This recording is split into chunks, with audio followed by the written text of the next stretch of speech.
things, there's nowhere in the hell I'm taking that one. So, and I'm skeptical about taking any of them was like my notes or whatever. So I don't know if that what got me Moderna, Moderna or whatever. But I was like, nah. Like J&J has literally killed people. Like, they didn't. Yeah, like yeah, everybody. Just real quick, y'all know the seals on medicine is because of J&J, right? Yep. Like they had capsules like that you could basically pull out and then dump out the medicine and then put in, at the time I think was cyanide, and people died from that, and that's what caused the safety um, packaging to roll out. Yep. All right. Now, then, secondly, I can name at least three young ladies that I went to school with that died from was it ovarian cancer, Yep. and they linked it back to talcum Talcum powder. powder. Yep. You understand? So, um, Dog, not they had a lawsuit and lost because of yeah, talcum powder. yeah. So with J&J, like to me, for them to be able to even be in the vaccine game, just from what I know personally, I probably could read up some stuff on Moderna, could read up some stuff about Pfizer as well. But just from common knowledge of what I know from J&J, they just shouldn't have been allowed within 100 feet, 100 miles of any type of worldwide or national vaccine. They shouldn't even be in business anymore. They really shouldn't, but we know this it's But we big know it money out is. there, bro. Yeah. All right, man. These finals, man, they just ended. Giannis, and his boys brought it home. After going down 2-0, came back to win four straight. Yep. A lot of people talk about Chris Paul and how his production fell off as the series went on. They damn sure did. People talk about how Giannis found a way to implement what he was strong at, And I'm and proud of him for that. and so it bullied his way to the bullied his way to the title. What look, we talked about once it started that either way there was going to be a new champion. It wasn't going to be, any of the usual suspects. And we wanted to see a good series. We made our predictions. I think I know I picked the Suns, even though it's crazy. Like when it started, I was like, "Yo, I think Drew Holiday gonna be able to lock down Kyrie or whatever." Yeah, But then you was wilding, fam. but then the Sixers was gassing me, so then I jumped on their fucking bandwagon and they let me down or whatever. I But mean, I was anyway, on the Suns bandwagon. I said Suns in 6, and it was Bucks in 6. So the Suns looked like they was gonna pull it out, man, but they lost their luster. To me, yeah. Chris Paul had 3 terrible games. I felt like Chris Paul was pushing. He was like, you know how comfortable he was in game 1 and game 2? Yeah. He wasn't comfortable anymore in game 3. I think in his mind he was like, oh shit, I can't fuck this up. I can't fuck this up. I can't fuck this up. All while fucking it up. Like the chemistry of the team wasn't the same. Like he threw the ball. Like, yo, it turned into the book show. And it wasn't that. It was spread the ball around, move the ball around, exposing the Bucks' weakness. Mm-hmm. You know what I'm saying? And their weakness, let's keep it a buck, was the inconsistencies of Drew Holiday and and the inconsistencies of Middleton. They should have kept attacking those two. Kept attacking, but nope. They gave them boys some confidence. And what comes with confidence, it comes a lot of stuff. And you can't get them boys confidence, man. What do you think about Giannis going on the super team rant? I mean, he was right. He was right. He said what he said when it comes to, yo, I could have done that. I could have played it the easy way. I could have gone to another team and just played my position. And honestly, if they would have lost this year, his ass would have done that. He would have gone. He would not have stayed in Milwaukee.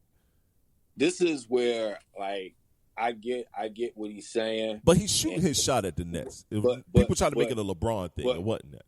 But no, this don't even have anything to do with Bron right now. This has something to do with, like, what's constituted as a super team.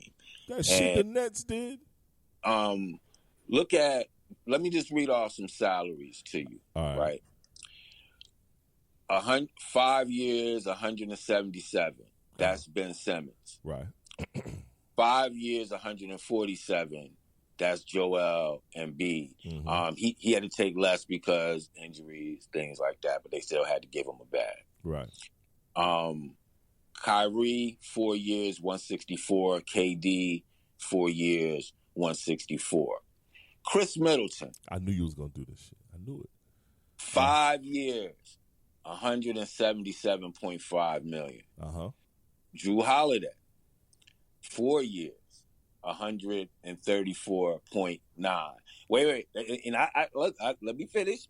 And if I took the LA Clippers salaries, once I got past Paul George, everybody would be like, who the F is getting paid that? Who the F is getting paid that? What I'm trying to get at is the Bucks didn't go get names, but they went and got a player that helped them get over the top. And They got 3 max players on their team. But that doesn't constitute a super team. That constitutes the fact that TV. Let me finish. And, like, since the beginning of time, like, everybody want to talk about the Celtics and they definitely want to talk about LeBron or what have you.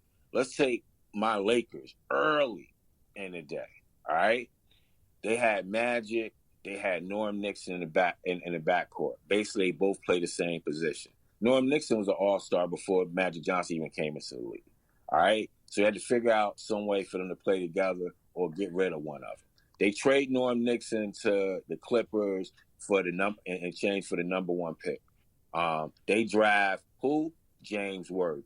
Now you add James Worthy to Magic Johnson, Kareem, Cooper, Jamal Wilkes. All right. Yeah, I got you. Wait, let me move on. Let's go to the 76ers. That's a forgotten team in the 80s, but early in the 80s, they were smashing the Celtics. They just couldn't get past the Lakers, except for that one time or what have you. Dr. J couldn't get over the top or whatever. What do? They go and they get Moses Malone to take them over the top. Drafted Barkley, but that was later. Let's go back to the Lakers again. Uh-huh. All right? And I think 85, they lost to the Houston Rockets in the Western Conference Finals. Ralph Sampson, and I believe Akeem was on that team. All right? So they feeling like they got beat up in the front court or whatever. So who do they trade for the next year? Michael Thompson. Yep. Klay Thompson's father. You're like, oh, he was never an all-star. No. But he was the man. Michael Thompson was no joke. His highs in career averages. First, his rookie year, he averaged 14.7 points as a rookie. Right. All right. Then his high was 20.8 points per game and 11 rebounds. Right. This is who you brought over. This is who they brought over to back up Kareem. All right. This not even pointing out when the Celtics went and got Bill Walton to play with Bird, McHale, Parrish, Dennis Johnson, Danny Ainge, or what have you. So, let me tell you what the difference is. Go ahead. Tell you what the difference is, and this is what everyone said, and this is truly what the difference is.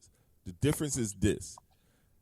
Then it was the organizations making a change. Now it's the players forcing a change. That's what people don't like. This is why, because I feel the same way you said, Phil. There always have been stacked teams. The big markets always had a stacked team. You let a Jalen Rose and a Stephen A. Smith tell y'all that LeBron started the super team shit, but they don't say that the Celtics had KG and Ray Allen and Paul Pierce on the same team. You know why they don't say that? Because them niggas was kind of old when they went to that team, and the organization did it.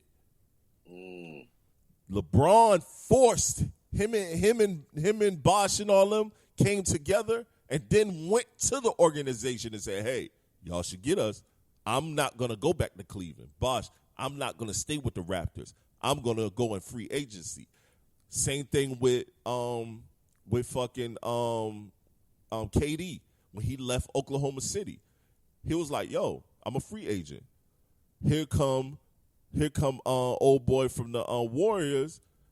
Hey, KD, come on over here with us. And he like, you know what? I fuck with Draymond. He like, Draymond, you know what? I fuck with you. You the homie. I'm going to go over here with Clay and them, and we going to win 2.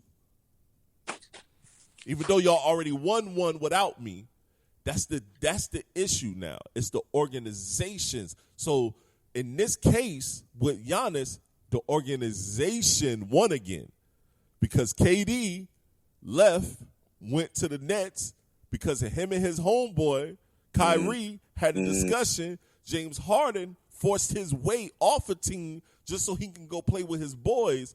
But Giannis, I'm going to stay over here. But he tells the organization, y'all got to tighten up and get us some people.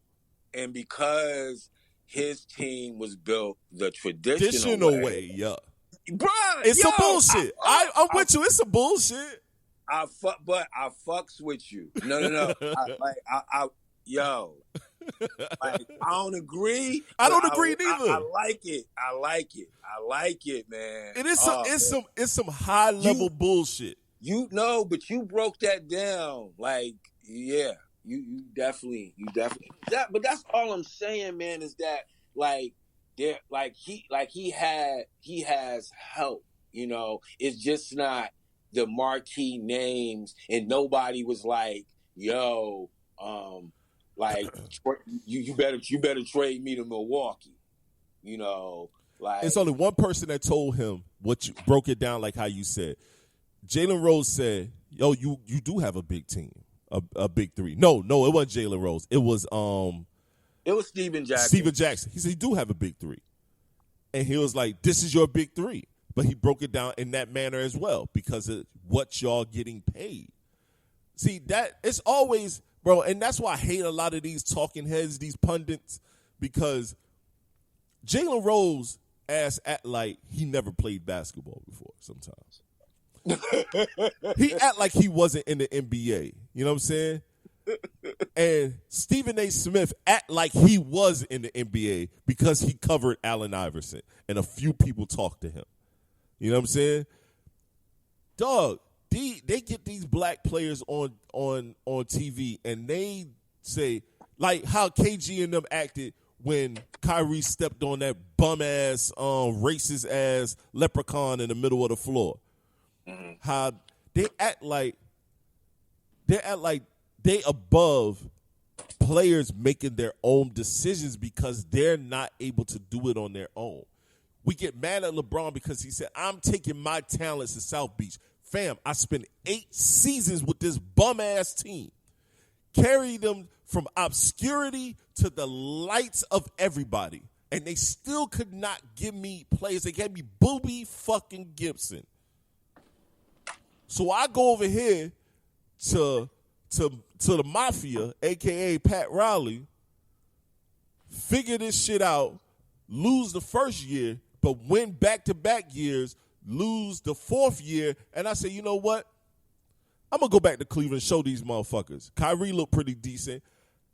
He's already been drafted here, and we go get Kevin Love, and they say, oh, that's a big 3.